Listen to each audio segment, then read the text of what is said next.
मैं मुंह लपेटे कमरे में पड़ी थी। मेरा मिजाज पूरी तरह ख़राब हो चुका था। इतने में पापा मेरे कमरे में आए और कहने लगे, अरे अर्शी, तू छोटी छोटी बातों पर दिल ख़राब मत करा कर। शादी ही तो करनी है, ऐसी कौन सी मुश्किल बात है। चल अब गोलियां खा ले, देखना तेरी कितनी जल्दी शादी हो जाएगी। मैंने अजीब सी नज़रों से पापा की तरफ देखा। भला इन नीली पीली गोलियों से मेरी शादी का क्या ताल्लुक़ था। पापा ने मुझे ज़बरदस्ती उठाकर बिठाया और कहने लगे, इतना सोचने की क्या ज़रूरत है। मैं तेरा बाप हूँ और जो भी करूँगा तेरे हक़ में बेहतर ही करूँगा। ये गोलियाँ भी तेरी शादी के लिए ही है। पापा की बात मेरे सर के ऊपर से गुजर रही थी, लेकिन पापा के आगे मेरी कहाँ चलती, इसलिए मैंने खामोशी से वे गोलियां खा ली। मैंने पापा से पूछा कि ये किस चीज़ की गोलियां हैं और आप कहाँ से लाए हैं। तो पापा ने मेरी बातों का जवाब देने की बजाय मुझे अपनी पिछली बातों के किस्से सुनाने शुरू कर दिए। मैं बहुत ध्यान से उनकी बातें सुन रही थी। पता नहीं मेरी किस्मत में क्या लिखा था। 38 साल की उम्र में भी मैं अपने बाप की दहलीज पर बैठी हुई थी, जबकि मेरी उम्र की सारी लड़कियां अब तक 4 बच्चों की माँ बन चुकी थी। मैं तो किसी की शादी में भी जाती तो एक कोने में छुप कर बैठ जाया करती थी। लोगों की चुपती नज़रें और सवाल मुझ पर किसी पल चैन नहीं लेने देते थे। अब तक न जाने कितने लोग मेरा रिश्ता लेकर हमारे घर आए थे, लेकिन जाने से पहले वे इनकार करना ना भूलते। कभी मैं अपना चेहरा आईने में देखती तो कभी अपने बालों से उतरती चांदनी को महसूस करके आंसू बहाने लगती। कभी कभी मैं पापा से ज़िद लगाती कि वे किसी से भी मेरा रिश्ता करवा दे। मैं अब इस घर में नहीं रहना चाहती। हर लड़की की तरह मेरी भी ख्वाहिश थी कि मेरी ज़िंदगी में कोई मर्द हो जिसे मैं अपना कह सकूं और उसके साथ अपना दुख सुख बांट सकूं। मेरी ज़िंदगी में मेरे बाप के अलावा और कोई ना था। और बहुत सी बातें ऐसी होती है जो इंसान अपने माँ बाप से नहीं बल्कि अपने जीवन साथी से करते हैं, लेकिन वह जीवन साथी शायद मेरी किस्मत में लिखा ही नहीं गया। मैं अब इन हालात से तंग आ चुकी थी। जब भी पापा से शादी की बात करती या कोई रिश्ते वाले इनकार करके जाते तो पापा वही 7 गोलियां मुझे लेकर मेरे पास आ जाते और गोलियां खिलाकर कहते कि देखना जल्दी तेरी शादी हो जाएगी। कभी कभी तो मुझे लगता था कि उम्र के साथ साथ पापा का दिमाग भी ख़राब हो गया है। भला गोलियां खाने से किसी की शादी कैसे हो सकती थी। जब तक पापा खुद किसी की अच्छी तरह मेरा रिश्ता ना करवा देते, गोलियों से कुछ नहीं होना था। गोलियों के आश्रय में 5 साल गुजार चुकी थी। फिर एक दिन मेरे लिए शहर के एक बड़े वकील का रिश्ता आया, जिसकी बीवी का इंतकाल हो गया था और उसकी एक बेटी थी। मैंने पापा से कहा कि मुझे इस रिश्ते पर कोई एतराज़ नहीं है, आप मेरा रिश्ता यहाँ कर दे। लेकिन पापा ने यह कहकर इनकार कर दिया कि किसी शादीशुदा मर्द से मेरी शादी हरगिज़ नहीं करेंगे। पापा की इस बात पर मुझे बहुत गुस्सा आया था। अब मैं कोई 16-17 साल की जवान लड़की थी नहीं जिसके लिए पापा मनपसंद रिश्ता आते, और पापा की इस ख्वाहिश ने मेरी उम्र निकाल दी थी। लेकिन पापा को अब भी इस बात का एहसास नहीं हुआ था कि मैं गुस्से में वापस अपने कमरे में चली गई। कुछ देर में ही पापा कमरे का दरवाज़ा ज़ोर से बजाने लगे। मजबूरन मुझे दरवाज़ा खोलना पड़ा, लेकिन मैंने सोच लिया था कि मैं पापा से कोई बात नहीं करूँगी। जब पापा को मेरे जज्बात की परवाह नहीं थी और ना ही मेरी बढ़ती उम्र का एहसास था, तो मुझे भी उनसे कोई बात नहीं करनी थी। पापा कमरे में आए और आकर प्यार से मुझे समझाने लगे कि अर्शी, इतना जल्दी का जोर ना डाल, तेरी किस्मत में बहुत अच्छा लड़का लिखा है।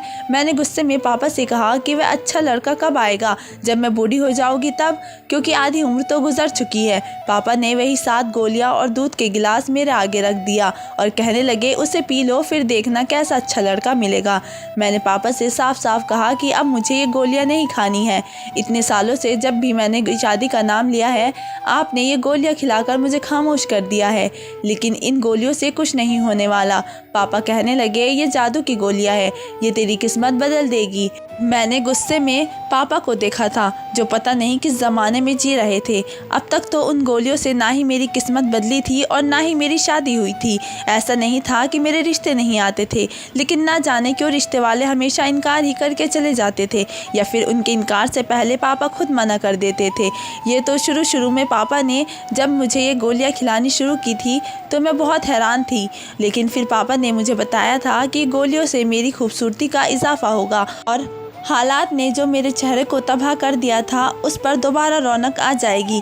पापा की बात सुनकर मैं खुश हो जाती और दोस्त के साथ गोलियां खाकर थोड़ी ही देर में नींद की वादिया में उतर जाती। लेकिन 5 साल गुजरने के बाद भी ना किस्मत का दरवाज़ा खुला था और ना ही कोई मेरी बारात लेकर आया था। मेरी उम्र तकरीबन 38 साल हो चुकी थी और एक लड़की के लिए इतनी ज़्यादा उम्र में रिश्ता आना बहुत मुश्किल था।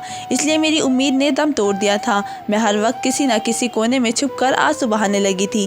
मैंने पापा से कह दिया था कि अब अगर मेरा रिश्ता ना हुआ तो मैं अपनी जान ले लूँगी। मेरे हाल देखकर पापा ने वही 7 गोलियां खिलाई और तसल्ली के बोल बोल दिए। जब दूसरे दिन कुछ रिश्ते वाले हमारे घर चले आए, लड़के की बहन एक रिश्ते वाली खाला के साथ आई थी और उनसे पहले ही नज़र में मुझे पसंद करा था। ये बात मेरे लिए बहुत हैरान वाली थी। उम्र बढ़ने के साथ साथ मेरे चेहरे पर झुर्रियाँ बढ़ने लगी थी। मुझे लगा कि उनका भाई शायद मुझसे भी कहीं ज़्यादा उम्र वाला होगा या फिर पहले से शादीशुदा होगा, इसलिए उन्होंने मुझे पसंद कर लिया है। लेकिन जैसे ही तस्वीर मेरे हाथ में आई मेरे होश उड़ गए। वह तो उम्र में मुझसे काफ़ी छोटा था। तस्वीर में कोई ऐब नज़र नहीं आ रहा था और ना ही उन्होंने लड़के में कोई नुक्स बताया था। मैं हैरान व परेशान से बार बार तस्वीर को देख रही थी और फिर उन लोगों ने जाने के बाद जब यही बात मैंने पापा से कही तो पापा हंसकर कहने लगे कि तेरी किस्मत खुल गई है, तुझे अब भी परेशानी है। पापा ने इस रिश्ते के लिए जैसे ही हामी भरी तो मैं खुशी से झूम उठी। पापा की गोलियां काम कर गई थी। पापा ने महीने भर में ही मेरी शादी की तारीख तय कर दी थी और जल्दी जल्दी शादी के सारे इंतज़ाम भी मुकम्मल कर दिए थे। पापा ने मुझे खुद अपने हाथों से रुखसत कर दिया था और मुझे यकीन ही नहीं हो रहा था कि मैं पापा के घर से रुखसत होकर अपने ससुराल की दहलीज पर पहुंच गई हूँ। मैं लाल जोड़े में दुल्हन बनी बैठी थी और मेरी उम्र बहुत ज़्यादा हो चुकी थी, लेकिन अरमान तो अभी भी मेरे दिल में पहले की तरह ही जवान थे। ये मेरी पहली ही शादी थी और इस शादी को लेकर मैंने बहुत सालों सब्र किया था और जब ये रात आई तो मैं खुशी से पागल हो रही थी। कितने सालों से ये ख्वाहिश किसी चिंगारी की तरह मेरे मन में दबी हुई थी कि मेरी ज़िंदगी में भी कोई मर्द हो, मैं जिसे चाहूँ, जो मुझे चाहे, मैं ही सब कुछ हूँ और जो मेरे लिए सारी दुनिया के सामने खड़ा हो जाए। और आज ये चिंगारी बुझ गई थी क्योंकि मैं शादी करके उस घर में चली आई थी। 38 साल की उम्र में दुल्हन बनना एक अलग ही तजुर्बा था और मैं बार बार खुद को आईने में देख रही थी। दिल में बहुत सवाल उठ रहे थे कि मैं कहीं ज़्यादा उम्र की तो नहीं महसूस हो रही हूँ।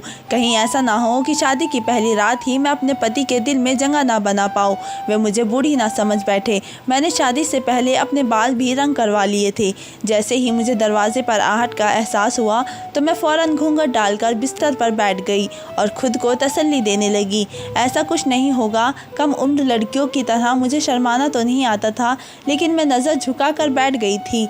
इमरान को लेकर मेरे दिल में बहुत से जज्बात पैदा हो रहे थे। इमरान कमरे में आए और मेरे पास आकर बैठ गए। ना ही उन्होंने मेरा घूंघट उठाया और ना ही कुछ देर तक कोई बात की। मुझे अजीब सी घबराहट होने लगी थी। वे उम्र में मुझसे कम थे और बहुत खूबसूरत भी थे। मुझे ये खौफ सता रहा था कि कहीं उनके घर वालों ने ज़बरदस्ती तो उनकी शादी मेरे साथ ना करा दी हो। उन्होंने मुझसे कहीं ज़बरदस्ती तो शादी नहीं की हो। दरअसल शादी से पहले मेरी और इमरान की कोई मुलाकात नहीं हो सकी थी। हमने सिर्फ एक दूसरे को तस्वीर में ही देखा था। जब कुछ देर तक इमरान ने मुंह से कोई लफ्ज़ नहीं निकाला तो मैंने खुद ही अपना घूंघट उठा लिया। मेरा सारा वजूद ठंडा पड़ गया था। मुझे एहसास हो गया था कि उन्होंने मुझसे ये शादी ज़बरदस्ती की है। मैंने फ़ौरन ही इमरान का हाथ थामा और उन्हें यकीन दिलाना चाहा कि मैं सारी ज़िंदगी उनसे वफ़ादार करती रहूँगी और उनकी खिदमत करूँगी। वे मुझे एक मौका दे दें। मेरी बात सुनकर इमरान अजीब अंदाज से हंस पड़े और कहने लगे, तुम्हें मौका देने की क्या ज़रूरत है, तुम तो पहले से ही एक तजुर्बेकार औरत हो। इमरान की बात सुनकर मैं शर्मिंदा हो गई। मुझे लगा कि शायद वे मुझे मेरी उम्र का ताना दे रहे हैं, क्योंकि मैं उम्र में उनसे तकरीबन 5 साल बड़ी थी और उनकी वजह से मुझे लगा था कि वे मुझे नहीं अपना सकेंगे। लेकिन बात कुछ और ही थी। इमरान ने अपना मोबाइल फ़ोन निकाला और स्क्रीन पर कुछ बटन दबाने के बाद जैसे ही अपना फ़ोन को मेरे सामने रखा तो मेरे कदमों तले ज़मीन निकल गई, क्योंकि उनके मोबाइल फ़ोन की स्क्रीन पर कोई और नहीं बल्कि मैं थी और जो मंजर नज़र आ रहा था उसे देखकर मेरे कदमों तले ज़मीन निकल गई थी। मेरी ऐसी तस्वीर इमरान के मोबाइल में किसने भेजी थी, मैं समझ नहीं पाई थी कि मैंने हैरत से आंसू भरी नज़रों से इमरान की तरफ देखा और पूछा कि ये क्या है। तो वह नफ़रत से कहने लगे कि ये तो तुम मुझे खुद बताओगे ये क्या है। तुम्हारी ऐसी तस्वीर मेरे पास मौजूद है और तुम मुझसे ही पूछ रही हो कि ये क्या है। तुम खुद देखो कि तुम्हारी कैसी तस्वीर है, इसमें क्या नज़र आ रहा है। ये तस्वीर खुद चीख चीख कर बता रही है कि तुम तो पहले से ही, इमरान ने नफ़रत से अपना मुंह फेर लिया था, तो तुम तो पहले से ही पूरी की पूरी तजुर्बेकार हो। अगर मेरे निकाह से पहले ये तस्वीर देखी होती तो मैं तुमसे कभी भी शादी का सोच भी नहीं सकता था। मैंने तो ये सोचकर तुम्हें अपना बनाया था कि तुम एक कुंवारी उम्र सीधी सादी औरत हो जिसकी अब तक शादी नहीं हुई है, और मैं तुम्हें आसरा दूंगा और हम एक साथ अच्छी ज़िंदगी गुजारेंगे। लेकिन मुझे क्या मालूम था कि मुझे शादी की रात तुम्हारी ऐसी तस्वीर मिलेगी जिसे देखकर मेरे सर पर आसमान गिर पड़ेगा। तस्वीर को देखकर मुझे पता चल गया था कि तुम क्या हो। आज की रात में ऐसे घूंघट डालकर बैठी हो जैसे बहुत हया वाली हो। अगर तुम ये सब पहले ही कर चुकी थी तो फिर मुझसे शादी क्यों की और ख़ुद को कुंवारा जाहिर करने का ड्रामा क्यों किया। इमरान के लफ्ज़ों ने मेरे होठों को सी दिया था। मैं खामोशी से उनके चेहरे को तक रही थी। बहुत कुछ कहना चाहती थी लेकिन ज़ुबान साथ देने को तैयार नहीं थी। कुछ देर पहले जो एहसास और जज्बात मेरे दिल में थे वे सब ख़त्म हो गए थे और अब मुझे समझ नहीं आ रहा था कि मैं इमरान से क्या कहूँ। वे सारे लफ्ज़ जो मैं पिछले 1 महीने से छुपाए बैठी थी और सारे इशारे जो मुझे इमरान के लिए कहने थे वह सब कहीं खो से गए थे। मैं नहीं जानती थी कि मेरी ऐसी तस्वीर मेरे पति के पास कहाँ से आई है, लेकिन जो भी था ये सब तब ख़त्म हो चुका था। मेरी ऐसी तस्वीर देखने के बाद तो इमरान कभी भी मुझे अपनी ज़िंदगी में ना रखते और इस बात ने मेरी जान निकाल दी थी। बहुत मिन्नतों और मुरादों के बाद उम्र के इस हिस्से में मेरी शादी हुई थी और मैं अपने घर की हुई थी और पहली ही रात सब कुछ मिट्टी में मिल गया था। मेरी आंखों से आंसू आ गए थे। मेरी तस्वीर अब मेरे ही सामने खुली पड़ी थी जिसे मैं पूरी तरह मैंने अपनी आंखें नीचे की क्योंकि इससे ज़्यादा मैं इस तस्वीर को नहीं देख सकती थी। मेरे सर पर सातों आसमान गिर पड़े थे क्योंकि इमरान कह रहे थे कि तुम तो बहुत मक्कार ही निकली, पता नहीं किस किस के साथ। मैंने उनकी पूरी बात सुने बगैर ही अपने दोनों हाथों अपने कानों पर रख लिए। इमरान के लफ्ज़ मेरी रूह को छलनी कर रहे थे। मेरा पिछला वक्त बहुत मुश्किल से गुजरा था। मुझे पहले कांटे ही मिले थे। मैं आंखें बंद करके गुजरे वक्त को सोच रही थी जहां मुझे कुछ पल का भी सुकून ना हो सका था, और जब मैंने सुकून की सांस लेने का सोचा था तो अब भी ख़राब हो गया था। मेरा नाम अर्शी है और मेरा ताल्लुक़ पंजाब से है। मेरे माँ बाप बहुत ही अच्छे और बहुत मोहब्बत करने वाले थे, लेकिन फिर किस्मत ने धोखा दे दिया था और मेरी माँ दूसरे बेटे की पैदाइश पर ही हमें छोड़कर हमेशा के लिए चली गई थी। बहुत छोटी सी उम्र में ही मुझ पर अपने भाई की जिम्मेदारी आ गई थी। पापा तो नौकरी पर चले जाते, सुबह घर से निकलते तो शाम को वापस आते। मैं खुद से 7 साल छोटे भाई को सारा दिन संभालती रहती थी। ना ही मैंने बचपन की कोई खुशी देखी थी और ना ही कभी खिलौनों से खेली थी। मेरे पास तो घर और भाई की जिम्मेदारी से ही फुर्सत नहीं थी। पापा ने मुझे तालीम भी हासिल नहीं करने दी थी क्योंकि अगर मैं स्कूल जाती तो घर को कौन देखता, इसलिए मैं नहीं पढ़ी थी और सारी तवज्जो पर और जान अपने भाई पर लगा दी थी। मेरा छोटा भाई जिशान बहुत शरारती था। घर के कामकाज के साथ मैं उस पर भी पूरी नज़रें रखती थी, लेकिन अगर कभी मुझसे ज़रा सी चूक होती या जिशान को कोई मामूली सी चोट लग जाए तो पापा बुरी तरह मुझे पीटने लगते थे। पापा को जिशान बहुत ज़्यादा अजीज़ था। उसका अगर एक खरोच भी आ जाती तो पापा की आंखों में आंसू आने लगते थे। जब से मेरी बड़ी तकलीफ़ पापा को नज़र नहीं आती थी। कम उम्र की वजह से काम करने से मेरे हाथ जगह जगह से जल चुके थे, लेकिन पापा ने कभी मेरे उन जले हाथों पर नज़र तक नहीं डाली थी और ना ही कभी मेरे दर्द महसूस किए थे। मैं बीमार होती या दुखी होती तो हमेशा बावर्ची खाने में छुपकर ही आंसू बहा लिया करती थी। जिशान को कभी भी कुछ अच्छा सिखाने की कोशिश करती तो पापा से मेरी झूठी सच्ची शिकायत लगाता और पापा मुझे डांटते और मारने लगते थे। जैसे ही उसने 10वीं के इम्तिहान पास किए तो उसके नंबर कुछ खास नहीं आए थे। उसका किसी अच्छे कॉलेज में एडमिशन ना मिला था तो पापा ने उसका एक दूर दराज के कॉलेज में दाखिला दिलवा दिया था और हॉस्टल में रहने लगा था और मैं पापा के साथ घर में तन्हा रह गई थी। जिशान के जाने के बाद मुझे एहसास हुआ था कि उसके होने से मेरी ज़िंदगी में कुछ रौनक थी। अब तो ये घर वीरान हो गया था। ज़ीशान के जाने के बाद पापा भी मेरे करीब हो गए थे। वे उठते बैठते मुझे पूछने लगते थे और इस बात ने मुझे बहुत खुश कर दिया था। अक्सर पापा मेरे कमरे में चले आते और 2 घंटे मेरे साथ गुजारते, मुझे बहुत सी बातें करते। जैसे जैसे उनकी उम्र में इजाफा हो रहा था, उनका रवैया भी बदलाव आ रहा था और मैं उनके लहजे में अपने लिए मोहब्बत महसूस करने लगी थी। उनकी बात ने मुझे नई ज़िंदगी दी थी और ज़ीशान को गए 5 साल होने वाले थे, लेकिन मैं पलट कर वापस नहीं आया था। पापा उसे बहुत पैसे भेजा करते थे। मैं पापा से जब भी कहती कि ज़ीशान को वापस बुलवा लो तो पापा इनकार कर देते और मोहब्बत से कहते कि मेरी अर्शी है ना मेरे पास। लेकिन बहुत जल्दी पापा के इस मोहब्बत भरे लहजे में कुछ राज खुलकर मेरे सामने आ गए थे। ज़ीशान ने किसी अमीरजादी से शादी कर ली थी और वह उसके बंगले में शिफ्ट हो गया था। ना ही वह वापस आना चाहता था और ना ही अब हमसे कोई रिश्ता रखना चाहता था, लेकिन अपने बेटे का भरम नहीं तोड़ने की वजह से पापा ने मुझसे छुपा ली थी। मैं भी पापा को शर्मिंदा नहीं करना चाहती थी। मैंने उनकी पिछली सारी बातों को माफ़ कर दिया था, इसलिए पापा की मोहब्बत को कबूल करके उनके साथ खुशी से ज़िंदगी गुजारने लगी थी। मेरा कुछ वक्त में ही मुझे एहसास हो गया था कि पापा मेरे लिए आने वाले हर रिश्ते को इनकार कर देते हैं। ये रिश्ते वाले या खुद ही मना करके चले जाते हैं। कुछ सालों तक ये सिलसिला ऐसा ही चलता रहा था और पापा ने शादी के नाम पर मुझे गोलियाँ खिलानी शुरू कर दी थी। खुदा खुदा करके जब इमरान से मेरी शादी हुई तो शादी की रात मुझे अपनी ऐसी तस्वीर देखने को मिली कि जिसके बाद मैं खुद से नज़रें मिलाने के लायक नहीं रही थी।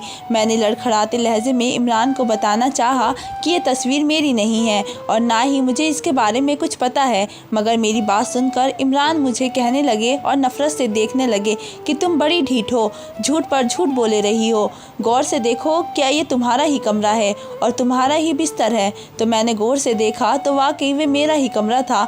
दीवार का वही नीला रंग मेरी बर्बादी की दास्तां सुना रहा था। मुझे खुद मालूम नहीं था कि मेरी ऐसी तस्वीर कब और किसने ली, मगर इमरान मेरी बात मानने को तैयार नहीं थे। बहुत इंतज़ार और मुरादों से के बाद मेरी शादी हुई थी और शादी की पहली रात ही मैं बर्बाद हो गई थी। इमरान ने मुझे कहा था कि मैं एक रात उनके घर गुजार सकती हूँ, लेकिन आने वाली सुबह हमारा कोई ताल्लुक़ नहीं होगा। इमरान की इस बात ने मेरे रोंगटे खड़े कर दिए थे। मैं वापस अपने बाप के घर नहीं जाना चाहती थी। मैं इमरान के कदमों में बैठकर हाथ जोड़कर मिन्नतें करने लगी कि ये तस्वीर मेरी नहीं है, मैंने कभी ऐसी तस्वीर नहीं बनवाई है और ना ही मैं कोई गिरी हुई घटिया लड़की हूँ। मैंने तो इज़्ज़त के साथ आपसे शादी की है और आपके साथ ज़िंदगी गुजारना चाहती हूँ। लेकिन इमरान पर मेरी किसी बात का कोई असर नहीं हो रहा था। सारी रात इमरान के आगे हाथ जोड़कर गुजार दी और सुबह के वक्त जब उनकी बड़ी बहन कमरे में आई तो इमरान ने उन्हें सारी हकीकत बताकर अपना फ़ैसला सुना दिया था, क्योंकि वह मुझे अपनी ज़िंदगी में बर्दाश्त नहीं करना चाहता था। इमरान की बड़ी बहन ने मेरी सारी बात सुनी और इमरान से कहा कि जल्दीबाजी में कोई गलत फ़ैसला करने की ज़रूरत नहीं है, आराम से इस मसले को हल करे, क्योंकि ऐसी इस बात को कबूल करने के लिए तैयार नहीं है। ये तस्वीर उसकी नहीं है तो फिर हमें पहले पूरे सच का पता लगाना चाहिए। कहीं ऐसा ना हो कि गुस्से में आकर तुम एक मजबूर के साथ नाइंसाफ़ी कर बैठो। इमरान की अप्पी की बात सुनकर मैं हैरान रह गई थी कि मेरी तस्वीर देखने के बावजूद भी वे मेरे खिलाफ़ नहीं हुई, बल्कि मेरा और अच्छा साथ दे रही थी और मुझसे पूछने लगी कि ऐसा कैसे मुमकिन है कि किसी ने तुम्हारी ऐसी तस्वीर बनाई है और तुम्हें पता भी नहीं है। क्या तुम कोई नींद की दवा लेती हो? मैंने अप्पी को बताया कि ऐसी तो कोई बात नहीं है, लेकिन जब भी मैं पापा की दी हुई गोलियां खाती तो मुझे गहरी नींद आती है। मेरी बात सुनकर वह बड़ी हैरान होने लगी कि तुम्हारे पापा तुम्हें कौन सी गोलियां खिलाते थे, और फिर मैंने उन्हें बताया कि वो मुझे शादी के लिए 7 गोलियां खिलाते थे। ये बात सुनकर इमरान और अप्पी दोनों चौंक उठे थे और कहने लगे, ऐसी कौन सी गोलियां आती है? तुम शायद पढ़ी लिखी नहीं हो और सारी ज़िंदगी अपने बाप के साथ घर में रही हो, इसलिए उनकी बात पर यकीन करती चली गई हो। दाल में कुछ ना कुछ काला ज़रूर है, क्योंकि तुम्हारा बाप तुम्हारी शादी नहीं करवाना चाहता था और ये बात मुझे रिश्ते वाली ने बताई थी कि तुम्हारे बाप ने आज तक तुम्हारे घर के आने वाले हर रिश्ते को खुद ही ठुकराया था। अगर तुम्हें इस बात में कोई शक नहीं है कि ये तस्वीर तुमने अपनी मर्ज़ी से नहीं बनवाई है तो हम अभी सच का पता लगा लेते हैं। इमरान ने पहले तो इस बात को मालूम किया कि ये तस्वीर कहाँ से आई है और फिर उन्हें पता चल गया कि ये तस्वीर किसी और ने नहीं बल्कि मेरे बाप ने भेजी थी और तस्वीर में मैं अपने कमरे में ही बिस्तर पर मौजूद थी और मेरे साथ कोई मर्द भी था जिसका चेहरा तस्वीर में नहीं था। मैं बिस्तर पर जिस हालत में पड़ी थी वह देखकर मुझे शर्मिंदगी से ज़मीन में गिर रही थी। और फिर जब इमरान को पता चल गया कि तस्वीर मेरे बाप ने भेजी है तो उन्होंने मेरे बाप को बुलाया और कहा कि मैं किसी कीमत पर अर्शी को नहीं छोड़ूंगा, इसलिए बेहतर है कि आप सारा सच खुद ही बता दीजिए। मेरे बाप ने अजीब सी नज़रों से मेरी तरफ देखा और कहने लगे, मैं अर्शी की शादी नहीं करना चाहता था। अपने इकलौते बेटे को मैंने ये सोचकर बहुत मोहब्बत से बड़ा किया था कि वे मेरे बुढ़ापे का सहारा बनेगा, मगर वह मुझे छोड़ गया। मैं उम्र के इस हिस्से में तन्हा नहीं रहना चाहता था, इसलिए मैंने फ़ैसला कर लिया था कि मैं कभी अर्शी की शादी नहीं करूँगा। लेकिन फिर शादी के नाम पर अर्शी ने खुदकुशी करने की धमकी दी तो मजबूरन मैंने उसकी शादी तुमसे करवा दी, उसे ये दिखाने के लिए कि मैं उसकी शादी के ख़िलाफ़ नहीं हूँ। मगर सच तो ये था कि मैं कभी चाहता ही नहीं था कि अर्शी अपने घर की हो, तो इसलिए मैंने जानबूझकर ऐसी तस्वीर खींची और तुम्हें भेज दी। इन तस्वीरों ने अर्शी के साथ कोई और नहीं बल्कि मैं हूँ। अर्शी नींद की दवा के असर में रहती थी, वह दवा जो शादी के नाम पर मैं उसे खिलाकर सुला देता था। मैंने सोचा था कि अर्शी को ऐसी तस्वीर देखकर तुम फ़ौरन उसे तलाक दे दोगे, लेकिन जब रात भर इंतज़ार के बाद अर्शी घर ना लौटी तो मैं जान गया कि तुम आम मर्दों जैसे नहीं हो। अपने बाप की बात सुनकर मेरे होश उड़ गए थे। बाप ने सिर्फ अपने बुढ़ापे को बचाने के लिए मेरी शादी ना करने का फ़ैसला किया था, ना ही मेरी ख्वाहिश की परवाह की थी और ना ही मेरे जज्बातों का एहसास किया था। अगर इमरान समझदारी से काम नहीं लेते तो शायद मेरा घर तबाह हो जाता और पापा अपने फ़ैसले पर कामयाब हो जाते। इमरान ने मुझसे माफ़ी मांगकर मुझे गले से लगा लिया था कि एक तस्वीर के पीछे उन्होंने मेरे बारे में बहुत गलत सोचा था। मैं अप्पी की शुक्रगुजार थी। पापा को भी मैंने माफ़ कर दिया था क्योंकि वे जैसे भी थे मेरे बाप थे और उन्होंने जो भी कुछ किया था अपनी तन्हाई के खौफ से किया था। क्या आपने भी ऐसे वालिदैन को देखा है जो अपनी ही औलाद की शादी करने से डरते हो? तो दोस्तों, आपको मेरी ये कहानी कैसी लगी मुझे कमेंट बॉक्स में ज़रूर बताएं। धन्यवाद।